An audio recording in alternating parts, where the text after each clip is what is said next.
ভাগ্যটা খুবই ভালো রেখেছেন, ফুটফুটে একটি বউ মিলিয়ে দিয়েছেন। যাক, একটু ডেকে নেই। বৌমা, বৌমা, কোথায় তুমি? একটু এদিকে আসো। সৃষ্টিকর্তার কাছে খুবই কৃতজ্ঞ আমি। আমার কপালে সৃষ্টিকর্তা একটি ভালো স্বামী এবং একটি ভালো শাশুড়ি মিলিয়ে দিয়েছেন। ওইদিকে মনে হয় আম্মা ডাকছেন, যাই গিয়ে দেখি কিছু লাগবে কিনা। বৌমা কি আমার আওয়াজ শুনতে পাইনি? এখনো যে আসছে না। আদরের বৌমা শাশুড়ির ডাক শোনা মাত্রই ঘুম থেকে উঠে শাশুড়ির ডাকে সাড়া দিতে চলে গেল শাশুড়ির নিকট। মা, মা, ডেকেছেন মনে হয়, কিছু লাগবে আপনার? লক্ষ্মী বৌমা আমার, তোমাকে ডেকে আবার কষ্ট দিলাম না তো? না না মা, কোনো অসুবিধে নেই। আপনার যা খুশি তাই বলুন আমাকে। কি করছিলে তুমি, লক্ষ্মী বউ আমার? মা, আগামীকাল থেকে তো পবিত্র মাহে রমজান শুরু হবে, তাই ঘরদুয়ার পরিষ্কার করে সবকিছু গুছগাছ করে আমি একটু বিশ্রাম নিচ্ছিলাম।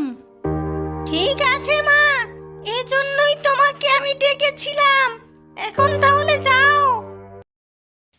আশহাদু আল্লা আগামীকাল থেকে পবিত্র মাহে রমজান বলে চৌধুরী সাহেবের ছেলে আগ থেকেই প্রস্তুতি নিয়ে রেখেছিলেন এবং আজকে মসজিদ থেকে নামাজ আদায় করে বাড়িও ফিরছেন। এই রমজানে তিনি ব্যবসা বাণিজ্য কিছুই করবেন না। তিনি শুধু এই রমজানে পবিত্র মাহে রমজানের পবিত্রতা রক্ষা করে সব কাজ করবেন। ফাতেমা, লক্ষ্মী বউ আমার, তুমি কোথায় গো? একটু এদিকে আসো। স্বামী, আপনি আমাকে ডেকেছেন, আমি শুনতে পেয়েছি, কিন্তু ঘর পরিষ্কার কাজে ব্যস্ত ছিলাম, তাই একটু দেরি হয়ে গিয়েছে। আপনি আমাকে ক্ষমা করবেন এবং আপনার যা খুশি তাই বলুন আমাকে।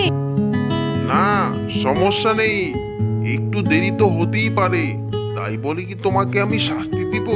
এটা তো হতে পারে না। তোমাকে আমি ডেকেছি, সাথে সাথে আসতে পারোনি, এখন এসেছ, তাতে তো কোনো অসুবিধে নেই। ঠিক আছে স্বামী, এখন বলুন কি জন্য আমাকে ডেকেছেন? আমার ওইদিকে অনেক কাজ রয়ে গিয়েছে। আচ্ছা শোনো, আগামীকাল থেকে তো পবিত্র মাহে রমজান শুরু হচ্ছে, তাই বলছিলাম ভোর রাতের জন্য কি কি সেহরির আইটেম করা যাবে তা একটু মার কাছ থেকে জেনে আসো। বৃদ্ধা শাশুড়ি আগেভাগেই ঘুমিয়ে পড়েছে, যাতে করে ভোর রাতে দ্রুত উঠে সাহরি খেতে পারে। মা, মা ঘুমাচ্ছেন? একটু উঠুন। হ্যাঁ লক্ষ্মী বৌমা, ঘুমিয়ে পড়েছিলাম, আগে ভাগে উঠতে হবে তো, তাই ভাবলাম একটু দ্রুত শুয়ে পড়ি। মা, আপনার ছেলে বাজারে যাবে, তাই বলছে আপনার কি কি পছন্দ, খেতে পারবেন তা বলুন। মা, আমি তো বৃদ্ধ হয়ে গেছি, তোমাদের যা খুশি তাই রান্না করো, আমার মন মতো কিছু লাগবে না। কেন মা, আপনার মন মতো লাগবে না? আপনি তো আমাদের একমাত্র মা, আপনি ছাড়া তো আমাদের সংসার টিকবে না। আপনি যা খুশি তাই খেতে পারেন। ঠিক আছে, আপনার যদি কষ্ট হয় তাহলে আমি বলে দিচ্ছি কি কি আনতে হবে।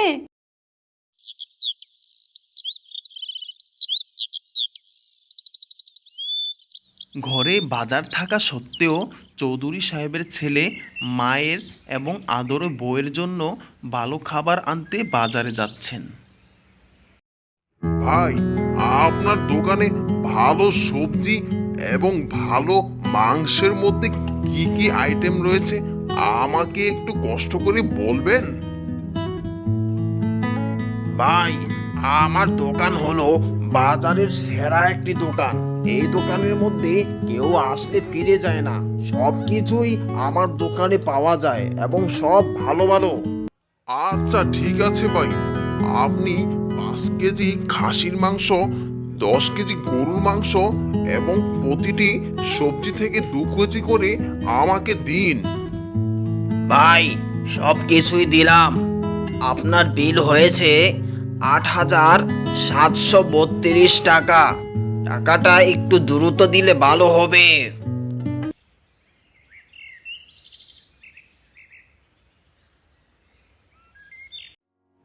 আসসালামু আলাইকুম মাস্টার, কেমন আছেন আপনি?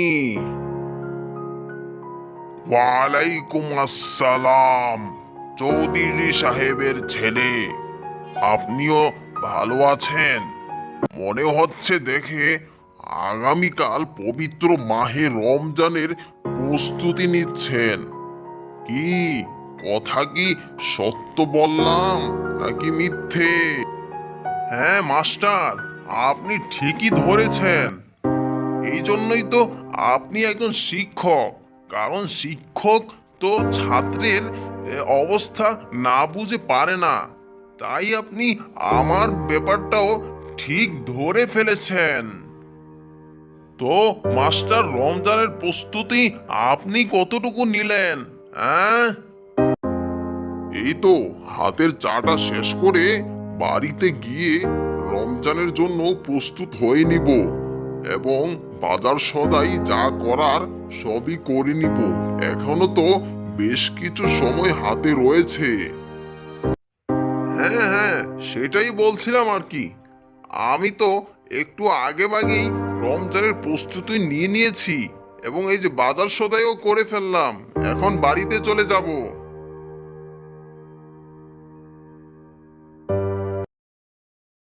সৃষ্টিকর্তা তো বলেছেন রমজানে বেশি বেশি পিতামাতার খেদমত করতে। যেহেতু পিতামাতা কাছে নেই, তাই স্বামীর এবং শাশুড়ির বেশি করে খেদমত করব। বউটা আমার কত লক্ষ্মী, কিছুই বলতে হয় না, সব কিছু বলার আগেই করে ফেলে। এমন একটি বউ পেয়ে খুবই ধন্য আমি। মায়ের মতো খেদমত করে, নিজেকে শাশুড়ি মনেই করে না। স্বামী, আপনার যে আসতে দেরি হলো, কষ্ট হয়েছে নাকি? না লক্ষ্মী বউ আমার, আসতে কোনো কষ্ট হয়নি। ওই মাস্টার মশাইয়ের সাথে একটু দেখা হয়েছিল, তাই একটি দোকানে বসে চা খেয়েছিলাম এবং বসে বসে গল্প করছিলাম, তাই একটু দেরি হয়েছে। আচ্ছা, ঠিক আছে, তাহলে আপনি দ্রুত তারাবির নামাজ শেষ করে ঘুমিয়ে পড়েন। আমি এদিক দিয়ে রান্না বান্না শেষ করে আমিও ঘুমিয়ে পড়ব। আম্মাকেও বলে দিয়েছি, তিনিও যেন ঘুমিয়ে পড়েন। হাইয়া আলাস সালাহ, হাইয়া আলাল ফালাহ। চৌধুরী সাহেবের ছেলে তারাবির নামাজ পড়তে মসজিদে চলে গেলেন। রাত তো অনেক গভীর হয়ে গিয়েছে, আমি বৃদ্ধ মানুষ, বৌমাকে একটুকু সাহায্য করতে পারি না কাজে। একটু ডেকে নেই। বৌমা, বৌমা, এদিকে আসো।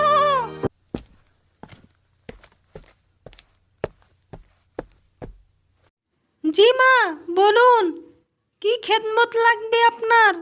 সব কাজে আপনাকে আমি সাহায্য করতে প্রস্তুত আছি। না মা, কিছুই লাগবে না। আমি তো তোমার কোনো কাজে সাহায্য করতে পারি না, তুমি আমাকে ক্ষমা করিও। এখন ঘুমিয়ে পড়ো দ্রুত। মা, কি যে বলেন না, আমি তো আপনার মেয়ের মতো। আপনার যা খুশি তাই আমাকে বলবেন, সমস্যা নেই।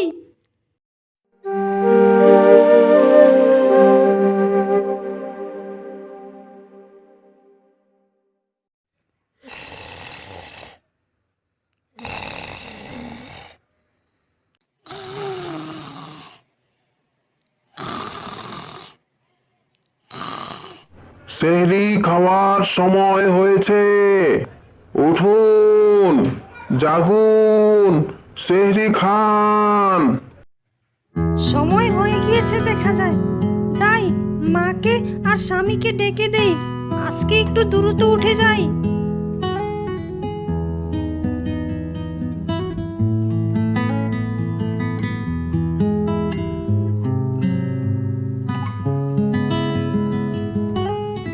মা, মা, উঠুন, সময় হয়ে গিয়েছে। সেহরি খাবেন না? দ্রুত উঠে পড়ুন। মা, লক্ষ্মী মা আমার, ছেলেকে ঘুম থেকে উঠিয়েছ? মা, আগে আপনি উঠুন, তারপর আপনার ছেলেকে আমি জাগিয়ে দিচ্ছি। সবাই একসাথেই সাহরি খাবো। ঠিক আছে তাহলে মা, তুমি যাও, আমি আসছি।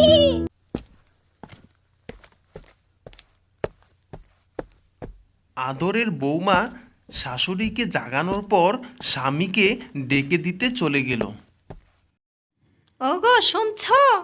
ওঠো, ঘুম থেকে ওঠো, সময় হয়ে গিয়েছে। সেহরি খাবা না? সবাই একসাথে খাবো, উঠো। সময় হয়ে গেছে? আচ্ছা, মাকে ডেকেছ? মাকে আগে ডাকো, তারপর আমি উঠছি। হ্যাঁ গো, মাকে আমি ডেকেছি, সেই চিন্তা তোমার করা লাগবে না। তুমি উঠে পড়ো, মা আসছে, সবাই একসাথে খাবো, দ্রুত উঠো।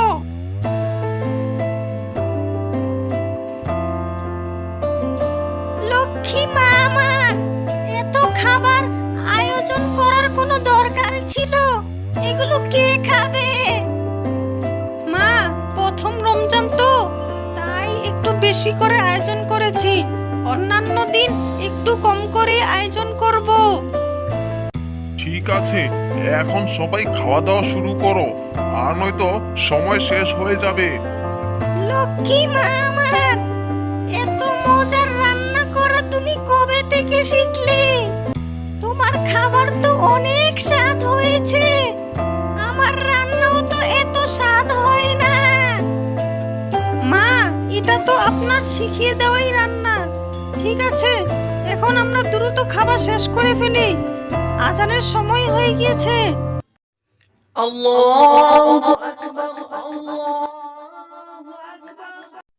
ওগো শুনছো?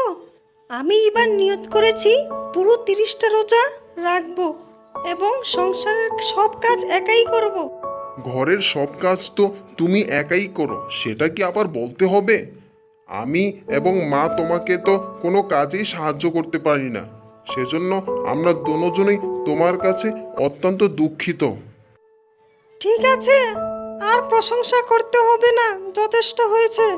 চলো এবার ঘুমিয়ে পড়ি, সকাল হয়ে যাবে, আবার আগামীকালকের জন্য প্রস্তুতি নিতে হবে।